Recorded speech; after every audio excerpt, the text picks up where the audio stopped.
شروع فرماتے ہیں، مصری قبا صاحب تن کرتے ہیں، امامہ سر پر باندھتے ہیں، ذوالفقار حیدری کو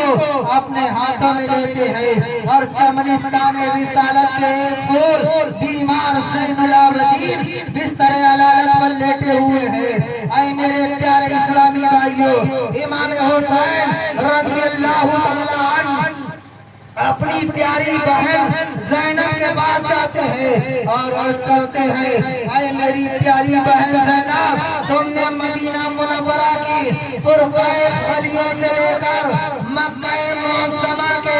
حسی بازاروں تک، مکہ معظمہ سے لے کر کرب و بلا کے تپتے ہوئے ریگستان تک تم نے اپنے بھائی حسین کا ساتھ دیا ہے۔ تمہاری اس وفاداری پر تمام جہان کی عورتیں فخر محسوس کرتی رہیں گی، لیکن اے میری پیاری بہن زینب، اب ہمارے امتحان کا وقت ختم ہونے والا ہے، تمہارا امتحان شروع ہونے والا ہے۔ اے میری پیاری بہن زینب، تو نے تو کرب و بلا کے تپتے ہوئے صحرا میں ہمارے بیٹے جوان علی اکبر کو شہید ہوتے دیکھا ہے، شہید ہوتے دیکھا ہے، اور مرنے علی اصغر کے حلق میں تیر پیوست ہوتے دیکھا ہے، قاسم کی جوانی لٹتے ہوئے دیکھی ہے، عباس علمدار کے بازو قلم ہوتے دیکھے ہیں، تو نے ماں کی گودوں کو خالی ہوتے دیکھا ہے، تو نے اپنے جگر کے ٹکڑے ٹکڑے ہوتے دیکھا ہے، تو نے کرب و بلا کا وہ خونی منظر دیکھا ہے، لیکن تو ہر مقام پر ہر جگہ تو نے صبر کا دامن نہیں چھوڑا ہے۔ اے میری پیاری بہن زینب، جب تیرے بھائی حسین کا سر تن سے جدا ہو، اس وقت بھی تو صبر و رضا کا دامن اپنے ہاتھ سے نہ چھوڑنا۔ اے میری پیاری بہن زینب، مجھے معلوم ہے کہ میری شہادت کے بعد تجھے قافلے کے ساتھ ریگستان میں پیدل چلنا پڑے گا، تجھے قید و بند کی صعوبتیں برداشت کرنا ہوگی، تمہیں قیدی بنایا جائے گا، تمہارے پیروں میں بیڑیاں، ہاتھوں میں زنجیریں پہنائی جائے گی۔ اے میرے پیارے اسلامی بھائیوں، امام حسین رضی اللہ تعالیٰ عنہ اپنی بہن زینب کو سمجھا رہے ہیں کہ اے میری پیاری بہن زینب، تمہیں بندی بنا لیا جائے گا، لیکن تم صابروں کی اولاد ہو، صابروں کی ماں ہو، صابروں کی بہن ہو، اس لیے تم صبر و رضا کا دامن اپنے ہاتھ سے نہ چھوڑنا۔ پھر امام حسین اپنی بہن زینب سے فرماتے ہیں، اے میری پیاری بہن زینب، میں اپنی بچی سکینہ کو تمہارے سپرد کرتا ہوں، اسے رونے نہ دینا، اسے احساس یتیمی ہونے نہ دینا۔ پھر امام حسین اپنے بیمار بیٹے امام زین العابدین کے پاس جاتے ہیں، جو بستر علالت پر لیٹے ہوئے ہیں، جو بستر علالت پر لیٹے ہوئے ہیں، جو میدان کرب و بلا میں سر کٹانے کے لیے اٹھنے کی کوشش رہے ہیں، لیکن بیماری اتنی بڑھ گئی ہے کہ آپ سے بستر سے اٹھا نہیں جاتا ہے۔ امام حسین فرماتے ہیں، اے میرے بیٹے امام زین العابدین، تمہارا میدان میں جانے کا وقت نہیں ہے، تم بستر علالت پر لیٹ جاؤ، اگر تم میدان جنگ میں چلے جاؤ گے تو ان پردہ نشینوں کا پہرا کون دے گا، اس قافلے کو مدینہ منورہ کون پہنچائے گا۔ اے میرے پیارے اسلامی بھائیوں، آپ فرماتے ہیں، اے میرے بیٹے امام زین العابدین، تم سے حسینی سیدوں کی نسلیں چلیں گی، اور اس راہ میں جو بھی مصیبتیں آئے تم انہیں برداشت کرنا، تم صبر و رضا کا دامن اپنے ہاتھ سے نہ چھوڑنا، تم ہمارے نانا جان جناب محمد رسول اللہ صلی اللہ علیہ وسلم کی شریعت مصطفیٰ پر کاربند رہنا، ہمیشہ اس پر عمل کرنا۔ آپ فرماتے ہیں، اے میرے بیٹے، جب تم میرے نانا کے مدینے میں